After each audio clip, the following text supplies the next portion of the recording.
कौन सी कंडीशंस हैं जिसमें हमें ये पता होगा कि हमने एडवांस टैक्स पे नहीं करना। जो हमें क्वार्टरली नोटिस रिसीव होता है वो रूल हमारे ऊपर इम्प्लीमेंट नहीं होता, हमने ऑलरेडी एडवांस टैक्स पे किया हुआ है। उसको किस तरीके से कैलकुलेट करना है और किस तरीके से उसको प्रूव करना है, आज के इस लेक्चर में हम इसको स्टडी करेंगे। आप देख रहे हैं प्रैक्टिकल लर्निंग हाउस, मैं हूं फ़हीम महबूब।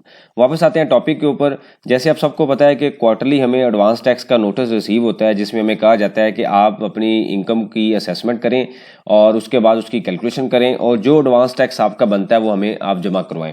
तो एडवांस टैक्स का हम छोटा सा कॉन्सेप्ट एक स्टडी कर लेते हैं। वैसे हम ऑलरेडी इसमें 4-5 लेक्चर देख चुके हैं, लेकिन हम ये स्टडी कर लेते हैं अभी 2 मिनट लगा के कि एडवांस टैक्स हमने पे क्यों करना होता है। तो जैसे आप सबको पता है कि साल के एंड पे हम अपनी जो रिटर्न ऑफ इनकम है वो कैलकुलेट करते हैं, सेल लिखते हैं, उसके बाद हमारे पास आता है कॉस्ट ऑफ सेल और इसी तरीके से जीपी आता है, फिर कुछ एक्सपेंसेस होंगे और फिर यहाँ पे आता है प्रॉफिट बिफोर टैक्स और फिर हम टैक्स रेट अप्लाई करते हैं स्लैब के मुताबिक, जो इनकम या जो भी हमारा क्राइटेरिया उसके मुताबिक हम कैलकुलेट करते हैं और यहाँ पे आता है प्रॉफिट आफ्टर टैक्स। अब ये जो टैक्स होता है ये पूरे साल का होता है, मतलब ये है कि पूरे साल की जो इनकम है, पूरे साल की कॉस्ट है, पूरे साल के एक्सपेंसेस हैं, वो सब कुछ हम कैलकुलेट करने के बाद जो रूल अप्लाई करते हैं, जो कि डिफरेंट रूल हैं कंपनी के लिए और अदर देन कंपनी के लिए, तो हम अप्लाई करने के बाद हम ये कहते हैं कि फॉर एग्जांपल हमारा टैक्स बनता है 1 लाख रुपया। ठीक है, यहाँ पे ये फिगर है वो कितनी है, 1 लाख रुपया। तो ये जो टैक्स है ये हम साल के एंड पे जमा करवाते हैं। तो गवर्नमेंट ये कहती है कि जी ठीक है आपका टैक्स बनता है, क्योंकि आप हर क्वार्टर में हर महीने ये अपनी जो सेल्स है जनरेट कर रहे हैं, एक्सपेंसेस भी पे कर रहे हैं, कॉस्ट ऑफ सेल भी आपकी इनकर हो रही है। तो इसी वजह से ये जो टैक्स है ये भी चूंकि पूरे साल का है, तो आप हमें हर क्वार्टर अपनी इनकम को असेस करें और हमें जमा करवा दें। तो इनडायरेक्टली वो ये कहते हैं कि जी 1 लाख अगर पूरे साल का टैक्स है तो डिवाइडेड बाई 4 करें और 25,000 हमें क्वार्टरली जमा करवाते जाएं। लेकिन क्वेश्चन ये है कि ये ज़रूरी नहीं है कि हमारा जो टैक्स है वो क्वार्टरली हमें पे करना पड़े। सम टाइम ये भी होता है कि हम ऑलरेडी पे कर चुके होते हैं। तो एक एग्जांपल हम स्टडी करते हैं कि जिस सिचुएशंस में ये टैक्स हमने पे नहीं करना, हम सिंपल सी अपनी वर्किंग बनाएंगे, आप खुद ही कर सकते हैं, बना के आप कैलकुलेट कर सकते हैं कि ये टैक्स हमारा पेबल नहीं है। तो मैं यहाँ पे एग्जांपल लेता हूँ इम्पोर्टर की। जैसे आप सबको पता है कि सेक्शन 153 के मुताबिक अब जितनी भी डिडक्शन हो रही है, ठीक है, वो सारी की सारी क्या है, मिनिमम डिडक्शन या एडजस्टेबल डिडक्शन है। अब मैं मिनिमम और एडजस्टेबल में कोई डिफरेंस नहीं समझता, ये तकरीबन दोनों चीज़ें सेम ही है। ऑलरेडी एक लेक्चर हम दे चुके हैं, what is the difference between minimum, final and adjustable, उसमें हम देख चुके हैं। मतलब ये है कि फाइनल टैक्स रजीम ऑलरेडी इस सेक्शन से फिनिश हो चुकी है, खत्म हो चुकी है। तो फाइनल में कौन फॉल करता है, एक्सपोर्टर। एक्सपोर्टर के ऊपर भी हम लेक्चर देख चुके हैं कि इनका पेबल कोई नहीं है, क्योंकि ये फाइनल टैक्स होता है एट सोर्स। जो इनकम इनको जो पैसे बाहर से रिसीव होते हैं, बैंक उसमें ऑलरेडी डिडक्ट कर चुका होता है और उसके ऊपर भी कोई टैक्स नहीं है। तो हम इस सेक्शन में जो आज के इस लेक्चर में हम एग्जाम्पल ले रहे हैं वो ये ले रहे हैं, हम ये कहते हैं कि एक कोई भी एक कंपनी है या आप समझ लें कोई ये बिजनेस है, ठीक है, कोई भी एक बिजनेस है, बिजनेस ए कह सकते हैं, वो इंपोर्टर है। मतलब जो चीज़ें हैं वो क्या करते हैं, इंपोर्ट करते हैं। इंपोर्ट की उन्होंने, लेट से कोई भी एक प्रोडक्ट इंपोर्ट की या उनकी एक शिपमेंट आई, हम यहाँ पे लिख सकते हैं, हम लिख लेते हैं शिपमेंट 1 जब उनकी आई तो उनके पास जो इनवाइस वैल्यू थी, जिसको हम एफओबी भी बोलते हैं फॉर एग्जांपल, या हम इसको कह सकते हैं इनवाइस वैल्यू। तो ये वैल्यू उनके पास है जी 1,000 रुपया उनकी इनवाइस वैल्यू है। ये क्या है, यूएसडी, ठीक है।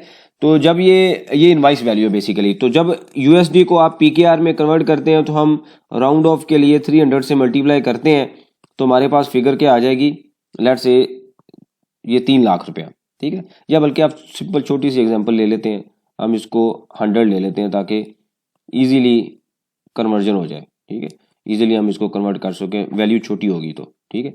तो 100 को मल्टीप्लाई करते हैं हम 300 के साथ, जो यूएसडी रेट है पीकेआर का, तो 30,000 हमारे पास वैल्यू किस में आ गई, पीकेआर में। उसके बाद क्या होता है, उस रेट पे कस्टम वाले इसको कन्वर्ट करते हैं और उसके बाद वो अप्लाई करते हैं कस्टम ड्यूटीज़, ठीक है। जो कस्टम की ड्यूटीज़ हैं वो अप्लाई की जाती हैं, एडिशनल ड्यूटीज़ हैं वो भी आ सकती हैं, रेगुलेटरी ड्यूटीज़ हैं वो भी आ सकती हैं, एडिशनल रेगुलेटरी ड्यूटीज़ हैं वो भी आ सकती हैं।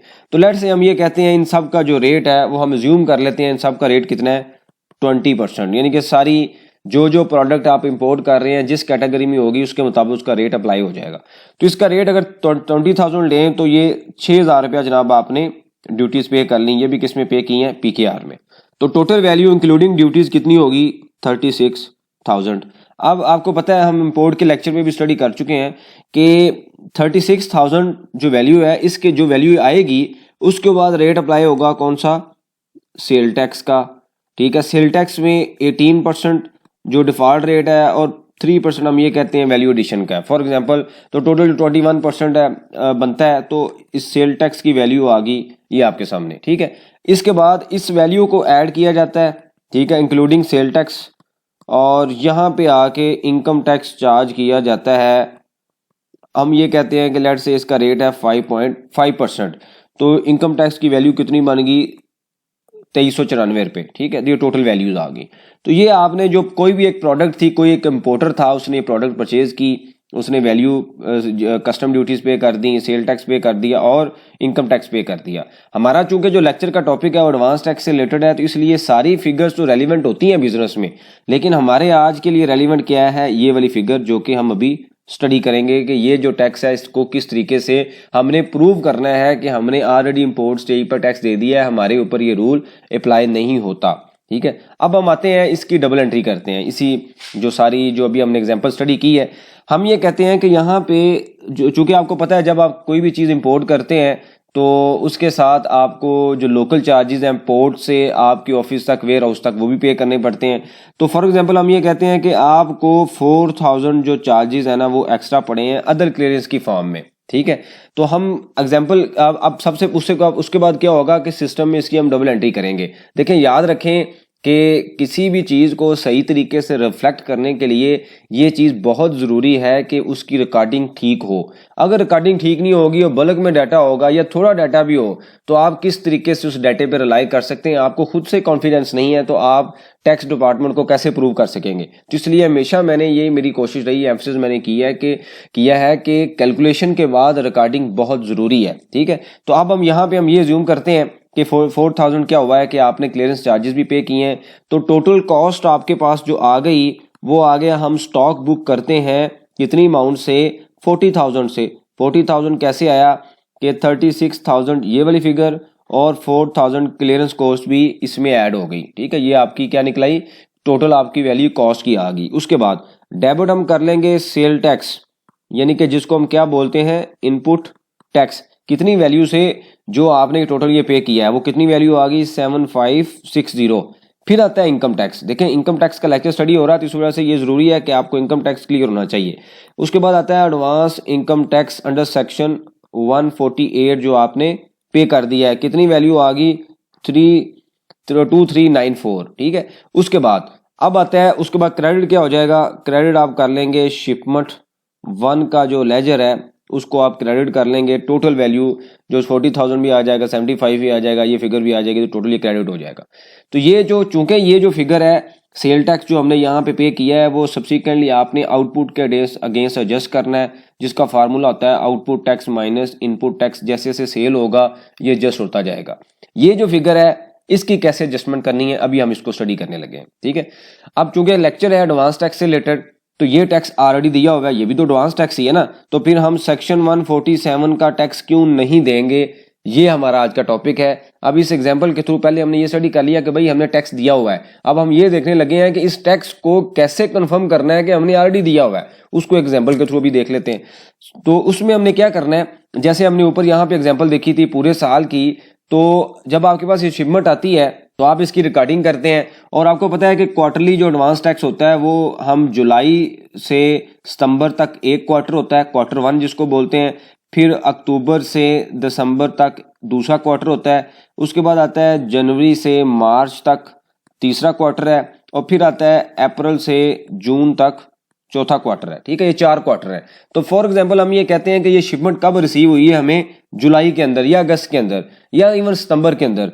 तो इसकी डेडलाइन क्या होती है, डेडलाइन हमने देखी हुई है कि अदर देन कंपनी के लिए हमने 15 अक्टूबर तक ये जो टैक्स है वो जमा करवाना होता है। और अगर कंपनी और एओपी है, ठीक है, यानी कि ये अदर देन कंपनी नहीं, ये आप इंडिविजुअल है, बिजनेस इंडिविजुअल है। ठीक है, कंपनी और एओपी है तो उसकी डेट क्या होगी, 25 अक्टूबर, सॉरी अक्टूबर नहीं है, सितंबर है। ठीक है, सितंबर है, 15 सितंबर, और यहाँ पे भी 25 सितंबर, ठीक है। तो यहाँ पे आपने इस डेट तक आपने जुलाई से अक्टूबर तक का जो क्वार्टर है उसको 25 सितंबर तक और 15 सितंबर तक जमा करवाना है, डिपेंड ऑन द कैटेगरी के आप किस में रजिस्टर्ड है। जब आपके पास ये शिपमेंट आ गई तो आपने कहा कि भाई मैंने तो टैक्स दिया हुआ है, मेरी सेल भी हुई होगी, तो हम ये कहते हैं कि हमारी कॉस्ट कितनी थी, कॉस्ट ऑफ सेल हम ये यहाँ पे अब लिखेंगे कितनी कॉस्ट है। हम ये जूम करते हैं कि जो स्टॉक था ना 40,000 का वो सारे का सारा सेल हो गया है, तो कॉस्ट जो हमने यहाँ पे स्टॉक बुक की हुई है ये क्या है, कॉस्ट है, ठीक है। स्टॉक ऑब्वियसली जब सेल होगी तो कॉस्ट आएगी ना, तो हम सेलिंग प्राइस कैसे कैलकुलेट करते हैं, कॉस्ट प्लस प्रॉफिट, ठीक है। तो कॉस्ट थी 40,000, हम ये कहते हैं कि इसमें 30,000 हमने ऐड कर लिया तो हमारी सेलिंग प्राइस कितनी आ गई, 70,000। हम ज्यूम करते हैं कि जो प्रोडक्ट हमने इंपोर्ट की है सेम उसी कंडीशन में सेल कर दिया जिस कंडीशन में हमने इंपोर्ट की है, यानी कि हम मैन्युफैक्चरर नहीं है, अदर देन मैन्युफैक्चरर, ये याद रखिए, अदर देन मैन्युफैक्चरर की हम डिस्कशन कर रहे हैं। फिर हम यहाँ पे लिखेंगे जनाब सेल अब कितने की हो जाएगी, 70,000 की, तो 40,000 में से 70 माइनस किया तो जीपी क्या निकलाया, 30,000। अब उसके बाद आते हैं एक्सपेंसेस, ठीक है, उसके बाद आते हैं एक्सपेंसेस। तो फॉर एग्जांपल एक्सपेंसेस हम ये कह लेते हैं कितने एक्सपेंस हैं, या हम इसको बल्कि एक्सपेंस हम कह लेते हैं 20,000 है, ठीक है। और उसके बाद जनाब प्रॉफिट बिफोर टैक्स आ गया हमारे पास, प्रॉफिट बिफोर टैक्स 10,000। अब इसके ऊपर हम स्लैब रेट अप्लाई करेंगे, जो भी इस बिजनेस की कैटेगरी में आता है जहाँ पे भी फॉल करता है, तो हम ये कहते हैं कि स्लैब रेट अप्लाई किया तो हमारा जनाब कोई टैक्स कैलकुलेट ही नहीं हो रहा था, ठीक है, कोई टैक्स नहीं है। तो आपको पता है कि अदर देन कंपनी के केस में या इवन एओपी के केस में भी जो कंडीशन होती है वो क्या होती है, स्लैब रेट के मुताबिक जो टैक्स आता है वो वाला, और जो मिनिमम टैक्स आपने पे किया हुआ है उन दोनों में से जो हाई है वो आपने पे करना है। तो यहाँ पे नीला आ गया, उसके बाद हमने कितना पे किया हुआ है 2300, जो ऊपर फिगर कैलकुलेट हमने की हुई है वो फिगर आती है 2394 रुपये, ठीक है। तो ये हमने इम्पोर्ट स्टेज पे किया हुआ है, तो इन दोनों का जो मैक्सिमम होगा वो कौन सा निकलाएगा, 2394 रुपये। अब यहाँ पे देखिएगा कि अगर आपको ये कॉन्सेप्ट क्लियर नहीं है कि हमने जो advance tax at the time of import दिया हुआ है वही टैक्स हमने जाके एडजस्ट करना है अपने क्वार्टरली और एनुअल रिटर्न में, तो फिर क्या होगा, हम इस 10,000 के ऊपर अगर टैक्स बनता है तो हम जमा करवा देंगे, या इवन हम ये कहेंगे कि ठीक है ये टर्नओवर है इसके ऊपर हम मिनिमम टैक्स अप्लाई करते हैं और टैक्स पे कर देंगे। या ये भी पॉसिबल है कि यहाँ पे प्रॉफिट आ जाए 1 लाख रुपया फॉर एग्जाम्पल, और उस पर टैक्स बनता हो, लेट से हम ये कहते हैं यहाँ पे टैक्स बनता है 4,000 का और मिनिमम हमने पे किया है 2394 का, तो जो बैलेंसिंग फिगर होगी हम 4,000 बनेगा वो हम पे कर देंगे, इसमें से माइनस कर देंगे 94, तो जो फिगर आएगी वो पे हो जाएगी। तो कॉन्सेप्ट ये है, ये दोनों सिनेरियो हमने देख लिए हैं कि यहाँ पे बनता नहीं है यहाँ पे बनता है, तो भाई दोनों सिचुएशन में हमने ये कैलकुलेट लाजमी करना है कि मेरा जो टैक्स मैंने इंपोर्ट से पे किया हुआ है वो मेरे लिए जस्टेबल है। आम तौर पर जो गलत आम एक चीज हो चुकी है वो ये है, लोग ये कहते हैं कि मिनिमम टैक्स है, भाई मिनिमम टैक्स और एडजस्टेबल टैक्स में कोई डिफरेंस नहीं है। डिफरेंस सिर्फ ये है, कानून ये कहता है कि जो टैक्स आपने इंपोर्ट की स्टेज पे हमें दे दिया है ये आपका मिनिमम है। अगर फॉर एग्जांपल आप यहाँ पे देखिएगा कि अगर दूसरे सिनेरियो में ये है कि यही फिगर अगर हम कंसीडर करें तो हमने हमारा टैक्स बनता है लेट्स से 2,000 स्लैब के मुताबिक और हमने इंपोर्ट स्टेज पे ये दिया हुआ है, तो फिर भी मैक्सिमम कौन सा आएगा, 2394, ठीक है। वो ये कहते हैं कि भाई आपने ये टैक्स देना ही देना है, ये आपका मिनिमम टैक्स है। तो अगर आपका टैक्स ज्यादा बनेगा तो मैं ज्यादा लूंगा, जैसे यहाँ पे 4,000 बना है और रिमेनिंग अमाउंट हमने पे की है, तो अगर आपका इससे कम बनेगा तो फिर आपने यही देना है। तो ये कॉन्सेप्ट स्टडी कर लें, इसको आप इस कॉन्सेप्ट को मतलब अंडरस्टैंडिंग आपकी बिल्ड होनी चाहिए कि एडजस्टेबल और मिनिमम में कोई डिफरेंस नहीं है। सिर्फ डिफरेंस ये है कि जहां पे आपका टैक्स कम बनेगा और मिनिमम ज्यादा डिडक्ट हो चुका है तो आपने वो पे करना है। अब यही सिनेरियो आपने अप्लाई करना है नॉर्मल बिजनेस में, कि जब आप नॉर्मल बिजनेस में सेल करते हैं, फॉर एग्जांपल 1 लाख की सेल की और कस्टमर ने 4.5% आपका टैक्स भी डायल कर लिया जो कि बन गया 4500, तो सेम सिनेरियो आपने अप्लाई करना है कि क्वार्टर के एंड पे आपने जब कैलकुलेशन की, अकाउंट्स बनाए, तो फिर आपके बाद आपको पता चला कि स्लैब के मुताबिक ये टैक्स बनता है, मेरा ये डिडक्ट हो चुका है और ये टैक्स कौन सा है, ये भी मिनिमम टैक्स है। इंपोर्टर और इस लोकल परचेज और सेल में कोई डिफरेंस नहीं है। अगर आप अदर देन डिस्ट्रीब्यूटर होलसेलर यानी कि मैन्युफैक्चरर आप रजिस्टर्ड है, मैन्युफैक्चर के केस में भी तकरीबन ये सिनेरियो है, बस उसमें ये होता है कि 3 रूल आते हैं, 29% मिनिमम टैक्स और जो कॉर्पोरेट टैक्स है इसका मैक्सिमम हमने जमा करवाना होता है। रूल यही है, कॉन्सेप्ट यही है। तो ये आप अंडरस्टैंडिंग बिल्ड कर लें कि अगर कोई ट्रांजैक्शन आप लोकल परचेज करते हैं, सेल करते हैं, अगर आपने लोकल सेल की और कस्टमर ने डिडक्ट कर लिया तो फिर भी आपके ऊपर रूल अप्लाई तब होगा जब आपको श्योरिटी होगा कि आपका टैक्स ज्यादा बनता है और आपका कस्टमर ने कम डिडक्ट करवा लिया है। तो अगर वो बनता होगा तो आप जमा करवाएंगे, सारे का सारा आप जमा नहीं करवाएंगे, बैलेंस फिगर जमा करवाएंगे। हाँ, अगर आपका कस्टमर ने डिडक्ट किया हुआ है, बनता कम है, तो सिंपल रिप्लाई क्या होगा कि भाई ये रूल मेरे ऊपर अप्लाई नहीं होता। इसके बाद वाले लेक्चर में वैसे से पहले हम डिस्कशन कर चुके हैं जहां पे हमने ये देखा था कि नोटिस का रिप्लाई कैसे करना है। इसके बाद वाले लेक्चर में भी हम इसको स्टडी करेंगे कि जो नया एक रूल है उसके मुताबिक हमने इसको नोटिस के रिप्लाई को इजीली कैसे ड्राफ्ट करना है। क्या ड्राफ्टिंग बहुत मुश्किल है, क्या उसको हम रिप्लाई नहीं कर सकते? अगले लेक्चर में हम इसको स्टडी करेंगे कि एडवांस टैक्स का रिप्लाई कैसे करना है। तो इसकी इस लेक्चर की कंक्लूजन ये है कि जब भी आपके पास नोटिस आए आपने अपने बिजनेस को इस तरीके से सेस करना है। अब आपके ज़हन में क्वेश्चन ये आ रहा होगा कि पहले लेक्चर में इवन जो स्टूडेंट प्रॉपर क्लासेस लेते हैं उनको भी आइडिया है कि पहले लेक्चर में हम फार्मूला ये देख चुके हैं कि कंपनी और एओपी के केस में फार्मूला होता है A multiply by B divided by C minus D. ठीक है, sorry, A multiply by B divided by C minus D. तो जो एक फार्मूला हम यूज करते हैं इसके मुताबिक जो कैलकुलेशन होती है, ठीक है, ओके, ये तकरीबन वही एस्टीमेट है। अगर आप इसके, ये बेसिकली हमें उन्होंने बेंचमार्क दिया हुआ है कि आप अपने एस्टीमेट को इस तरीके से कैलकुलेट कर सकते हैं। लेकिन अगर फॉर एग्जांपल आप काउंट्स बना लेते हैं क्वार्टरली तो ये उससे अच्छी बात है, क्योंकि हम पढ़ चुके हैं कि आपने 90% तक जो एनुअल लायबिलिटी है वो 4 क्वार्टर में पे करना है। अगर आप नहीं करेंगे तो आपको डिफॉल्ट सरचार्ज और पेनल्टी भी पड़ेगी, जो कि हम ऑलरेडी स्टडी कर चुके हैं। तो बहरहाल ये फार्मूला भी अवेलेबल है, और अगर आपके पास टाइम अवेलेबल है और आप कर सकते हैं तो फिर आप इस तरीके से काउंट्स बना लें, क्योंकि आपके पास इजीली अवेलेबल होगी। ये सेल है, ये कॉस्ट है, एक्सपेंसेस है, सिस्टम में डाटा होगा, या नहीं भी है तो आप इजीली उसको कैलकुलेट कर सकते हैं। और याद रखें ये सेल कहां से आएगी? सेल टैक्स रिटर्न से, अगर आप सेल टैक्स रिटर्न भी फाइल कर रहे हैं। तो इसको हम कंक्लूड करते हैं कि अगर आपका टैक्स पेबल होगा तो आपने पे करना है, अदरवाइज आपने पे नहीं करना। तो सिस्टम के अंदर जो कैलकुलेशन हो रही है आईआरएस के अंदर, वो अपने तरीके से कैलकुलेट कर रहा है, उसको नहीं पता कि आप क्या कर रहे हैं। वो सिंपल आपके पिछले डाटे की बेस पे कैलकुलेशन करता है और बना के आपको टैक्स दे देता है। उनको उसको नहीं पता कि आपने शिपमेंट परचेज की है, आपने इंपोर्ट की है, आपका लोकली डिडक्ट हो चुका है, क्योंकि सारा सिस्टम आपके साथ लिंक नहीं है। उन्होंने पीछे एक चंद से फार्मूले दे दिए हैं और उस फार्मूले के मुताबिक वो कैलकुलेट कर लेता है। भाई एक्चुअल में सिनेरियो डिफरेंट है, एक्चुअल में बिजनेस डिफरेंट तरीके से हो रहा है। तो हमने वो सारी जो डिफरेंस आ रहे हैं उसको अपने हिसाब से कैलकुलेट करना है। फिर बाद में हमने प्रूव करना है कि जो तुमने क्लेम कैलकुलेट करके दिया वो सही नहीं है, हमारा क्लेम ठीक है, हमारा पेबल बनता ही नहीं है। सिंपल रिप्लाई करें और आपका जो केस है, जो आपका जो नोटिस है उसका रिप्लाई बनेगा और आपका जो भी नोटिस ओपन होगा वो खत्म हो जाएगा। तो ये आपने 147 की अंडरस्टैंडिंग में 4-5 बार हम क्लियर कर चुके हैं। तो ये मेरे ख्याल में काफी मैच्योर अंडरस्टैंडिंग होगी अगर आपको स्टडी कर लें। तो हमने पूरे लॉजिक में देख लिया है कि क्यों हमने पे नहीं करना। अक्सर ये होता है कि जी मैं अक्सर क्वेश्चन आते हैं, जो इवन जो स्टूडेंट प्रॉपर क्लासेस लेते हैं उनकी तरफ से भी क्वेश्चन आते हैं कि क्यों पे नहीं करना। तो वहां पे भी हम डिस्कस कर चुके हैं, लेकिन यहाँ पे हमने पूरा लॉजिक देख लिया कि क्यों पे नहीं करना। सम टाइम लोग कहते हैं एक्सपोर्टर के केस में पे नहीं करना, इंपोर्टर के केस में पे नहीं करना, distributor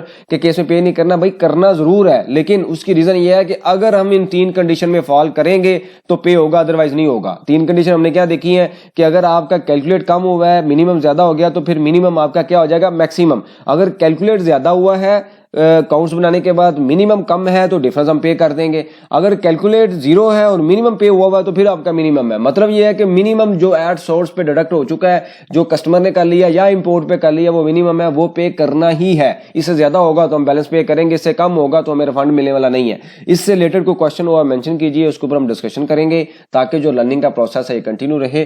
thank you very much, जज़ाकल्लाह।